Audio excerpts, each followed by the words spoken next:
Hey everybody, what up? All right, so let's see what the fuss is all about with Cursor AI. Cursor, the new integrated development environment, it's supposed to take things to a whole new level. So back when I first started coding, like we didn't have browsers and putting breakpoints in there. None of that stuff actually existed. So the tools got better, and we're able to put breakpoints, write more complicated code. These days, we have things like Copilot, ChatGPT. One of the problems with Copilot, though, is that it doesn't actually see your entire code base, which, from what I understand, that is the promise of Cursor, that literally you're developing a project and it can see all the different files. And yes, I know GitHub Copilot, you can reference different files now. It has that option. But frankly, it's not good enough. And then ChatGPT, you can paste in more stuff than the Copilot, and I feel like it has better results. But that said, it also doesn't see the entire context of your project. So we're going to jump in and see if we can try out Cursor real quick. So one of the things, you do have to actually sign up for an account if you're going to use this thing. So I'm going to do that now. All right, so here you can see that there are pricing models here. So there's free, which includes 2,000 completions, 50 slow premium requests, whatever all that means. Anyway, we'll figure that out in a second. Pro, $20, business, $40 a month. That's not bad. I would expect those prices to go up, though, if this thing takes off. So if you go to the settings page of cursor.com, it'll actually show you what quota you've already used so far. But obviously, everybody should start with the free and see how it goes. All right, so you need to go ahead and download Cursor. So that's what I did already. I'm going to go ahead and install it. I'm on a Windows machine. This will work on Macs or Linux as well, or at least Mac. I'm not sure about Linux. All right, so here we go. You can change it to another language besides English. English is probably going to be the next programming language, actually. So here you can actually default all your settings and such from like whatever editor you're currently using. And in my case, my VS Code extensions, I'm just going to start from scratch. I don't even remember how many extensions I have on Visual Studio. I just don't need to deal with all that. I'm also going to do privacy mode because I don't really want to share all my code. So if you don't have it set to privacy on, it's going to be able to like look at all your code basically, and you may not want that. Now, granted, who knows if they're actually doing that behind the scenes? Hopefully not. But now I can go ahead and log in because I already have an account. All right, so here is the basic editor, and it starts off with this one project, empty project, Cursor tutor. This little file icon. I wonder if I can zoom this in. Yeah, I can. All right, so this little file icon is going to be your Windows Explorer. This is going to be your search. It has find and replace. This is basically Visual Studio Code. Also has GitHub, and then just like Visual Studio Code, this must be a fork of VS Code, actually. I'm sure it is. In fact, I know it is because it's just too similar. But anyway, you can install all these different plugins just like you would normally. Okay, so that said, this does something. What does that do? All right, that just shows all of them in a different format. I like the succinct version or view. Okay, so now just like Visual Studio Code, you're going to want to open a folder to whatever location you want to have your project in.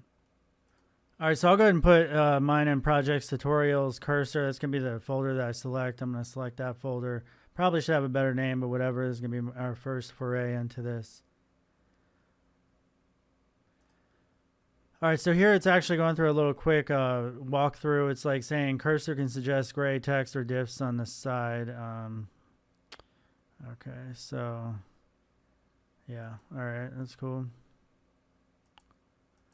How do I accept that or whatever? You just highlight over it. Prompt and edit. So prompting and edit, this could be Control K, and that's going to open up that screen. So Control K will open up this, and it will basically change a bunch of stuff, and then you can confirm whether or not you want that change or not. And then if you want to ask a question, it's going to be Control L, and that's going to be more like your ChatGPT on the side. And then chat with your code base. This part is going to be interesting here. So it's chat with code base. How do you do that? Hit Control Enter to chat and have the AI scan your code base. Now that is pretty cool. So if it actually really does that, that's going to be like the next level of all this. All right, so that said, I'm going to go ahead and do a Control C to open up my chat. Control C, and that don't even work. That don't work. I'm on Windows.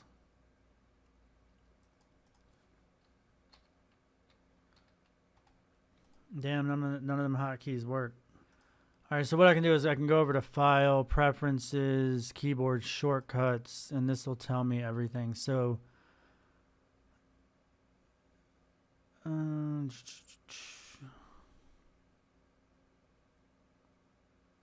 let's just search the chat.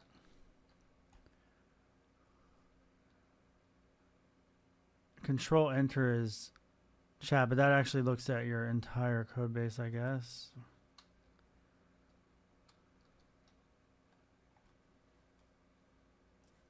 Okay, I feel stupid. So I guess Control K is only going to work when you actually have a code file set up. So Control L though does work in Windows, and that actually pulls up the chat. So this here you can select from like Claude, GPT-4o if you're paying for that. So anyway, we'll use Claude for right now. So I'm going to say, in this example, we're going to do just like a typical Node.js application. So it's like write a package.json file that uses 3.js. We're going to do 3.js. I haven't done anything with 3.js in a long time, but we're going to go ahead and just see what it says here. All right, so it's recommending Vite. I've had some bad experiences with Vite. I know it's pretty good, but like it does lack in comparison, I think, to some of the features on Webpack. At least that's what I've found as of a couple years ago. But we'll go with this, so that's fine. So here you can see we can right-click, say new file, package.json, paste in what it recommends. We're also going to want to view the terminal, and then in here we can do an npmi, and that will install the packages that are in this package.json. It's going to create a node modules folder here and a package lock. So now we have a file that, all right, so now what I want to do is be like, I need a basic web server and starter index.html that runs a basic 3.js example using the 3.js package I just installed. All right, so here it's going to create an index.html for us. It's actually going to load the main.js as a module. Okay, that's fine. So basically, this will be the main.js. Really, that's kind of cool. I mean, this is very quick and dirty, but okay, we'll just do that. All right, so new file, index.html. You know, one of the things with all this stuff is like tutorials are basically needing to, like, gone are the days where you're going to sit here and like watch somebody like code out all this shit. Like that just isn't how it works anymore. We're going to be like writing stuff very quickly. So I'm just going to put all this in the same file just for right now. This is obviously pretty dirty. But anyway, index.html is going to load main.js from the root directory, which is where it's currently at. Okay, so let's then, okay, so now it's saying, since you're using Vite from the package.json, you don't need a separate web server. That's cool. So I can just say npm start, and it's going to spin up localhost 5173. And then we have this basic 3.js example, which is pretty cool. But now I want this thing to see, I want to see what this thing can actually do. I want a basic pixel-based character written in 3.js that I can move around in the browser.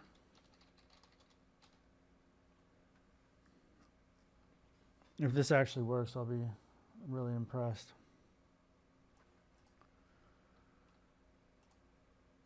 Okay, now hopefully, yeah, it's got movement in here and everything. All right, so I'm going to get rid of everything that was in here.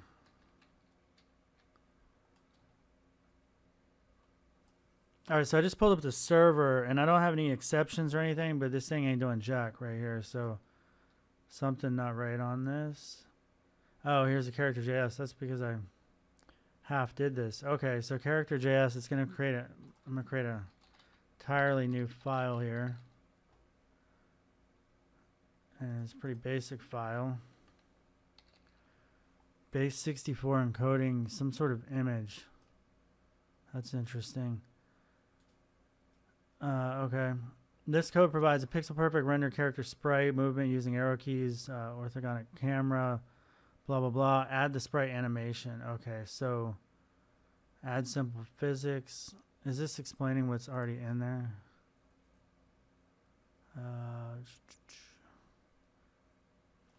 Let's see. Does that have jump force? Nah, mother F. I want you to... See, this is where I want it. So I can reference... How do I reference this file?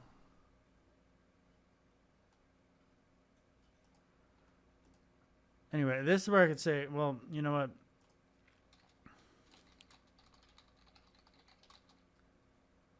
Oh, actually, is this all supposed to go in the character here? Okay. You can control the character, add sprite animation, add to your, to your character setup. Okay, duh. All right, so here I'm going to add to my character.js file.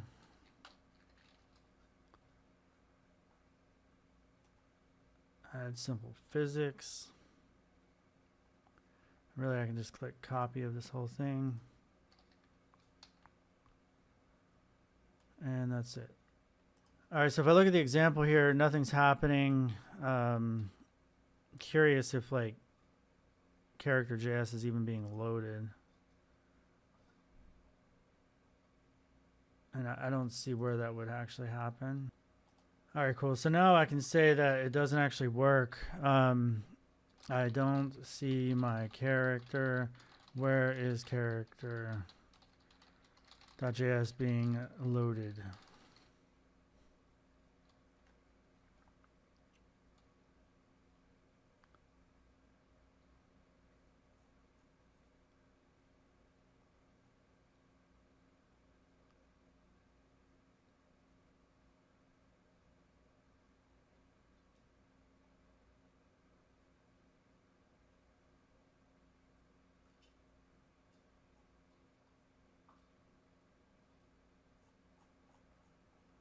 Okay, so this thing says it's going to work with a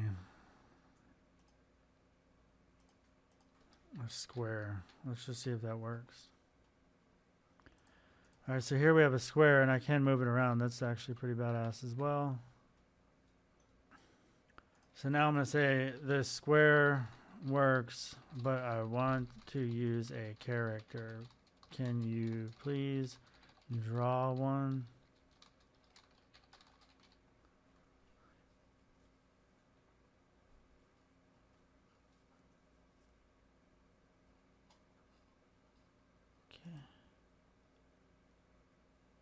Create a public folder in your project if you don't have it, so I'll do that.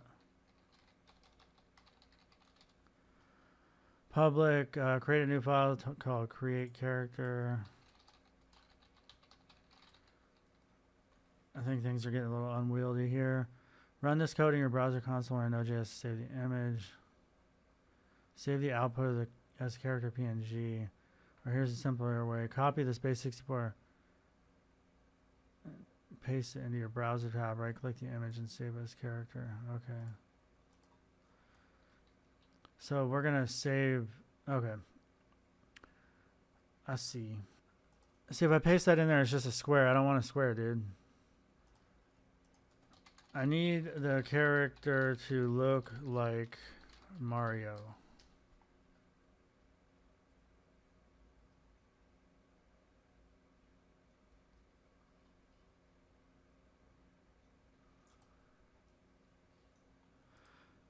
So this is the next image it says, and this doesn't look like Mario, it looks like a square.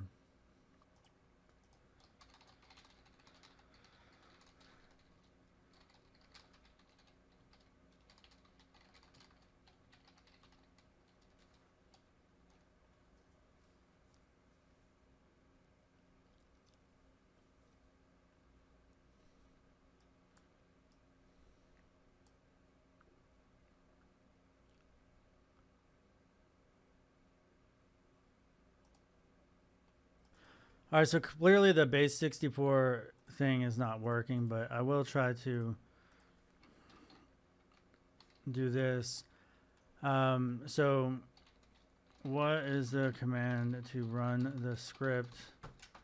Create character.js in the public folder.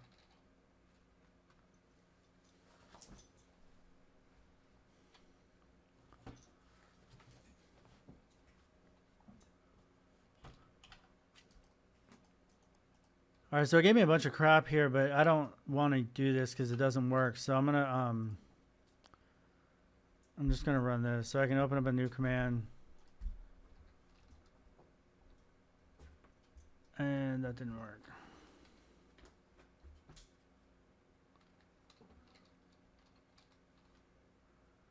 No, that didn't work. All right, so it doesn't work because it says 3 is not defined. It can't run that. Okay.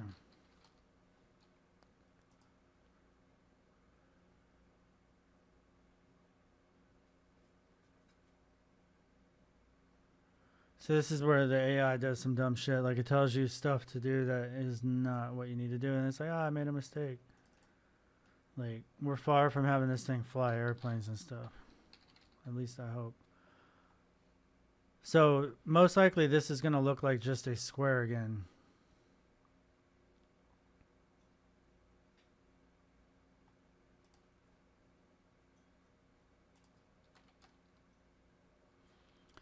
So this created the Mario PNG. Yeah. Doesn't look like a Mario at all.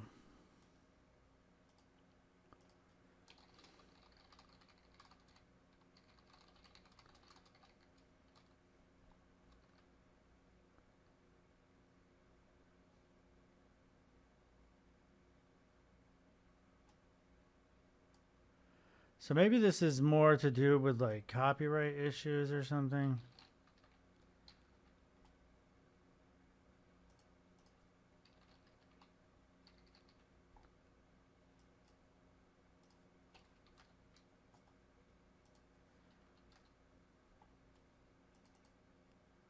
Yeah, no. The base 64 doesn't work. You keep giving me a square. If you can't make Mario, make some other humanoid character.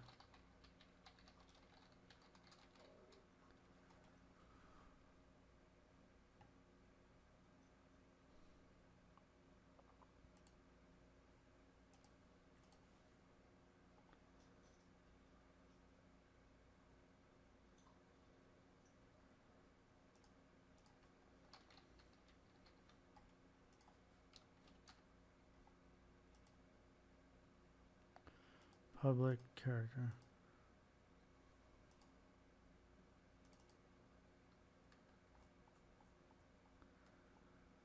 I mean,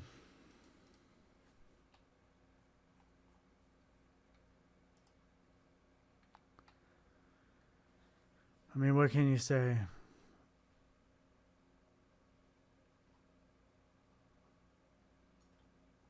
Okay.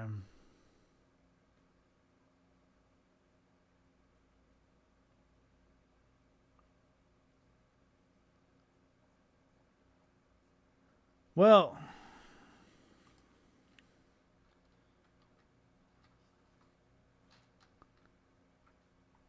if I do control enter, well,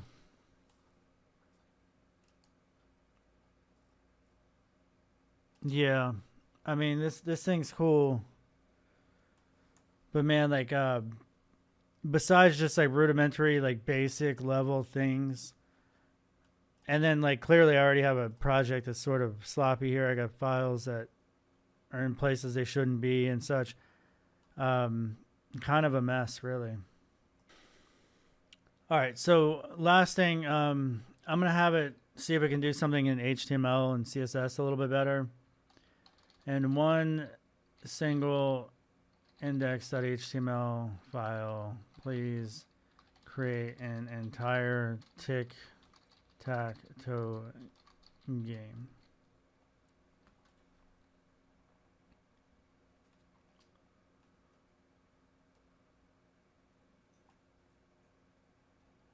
See, a lot of this stuff, you know, it might seem like, oh, this is great, blah, blah, blah, but nobody's going to be making like tic-tac-toe, and like this already exists somewhere on GitHub or Stack Overflow or something, even if this does work. So while stuff seems cool like this, I mean, I think the problem with some of these tools is that it can write so much code that you have so much slop, and there's so much that it's changing that like you could easily introduce stuff that like that you don't really want to, and maintaining this could be a real nightmare. But that said, this is a much better job than what we saw before. It actually looks pretty good, and like people will just take turns. Boom. That's pretty cool. Reset.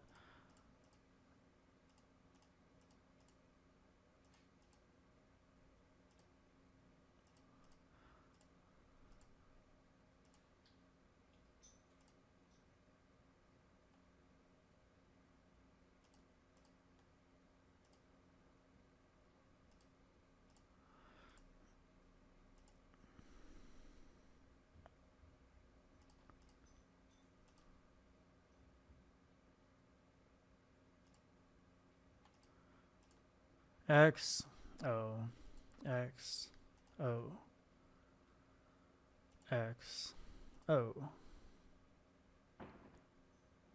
X O. Fuck. I'm trying to get it so it won't actually, nobody wins. X O X O X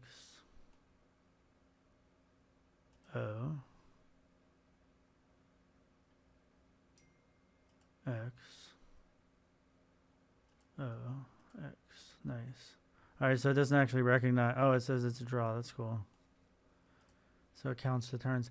Anyway, that actually worked a whole lot better than trying to use something like 3JS. But again, 3JS is a much more complicated project, and in the real world, we're dealing with much more complicated projects. I mean, we wish that we were building stuff like tic-tac-toe in a browser, but nobody really wants that. But for this thing to be able to scan your entire code base, certainly it's a step in the right direction. The next step is going to be actual visual, visual help. And this actually apparently does that too, where you can take screenshots and say like, this is what it looks like. I needed to do something else. But once we get that visual editors like Visual AI and tools like Blender or 3D animation or video editing or any of those things, it's really going to create like a productivity boost. So yeah, there's going to be probably the industry changing, lots of jobs being lost and such. But like, I think we're still far from that, because what we're doing with some of these tools, we're creating some real messes to maintain. All right. Thanks for watching. Have a good day. Bye.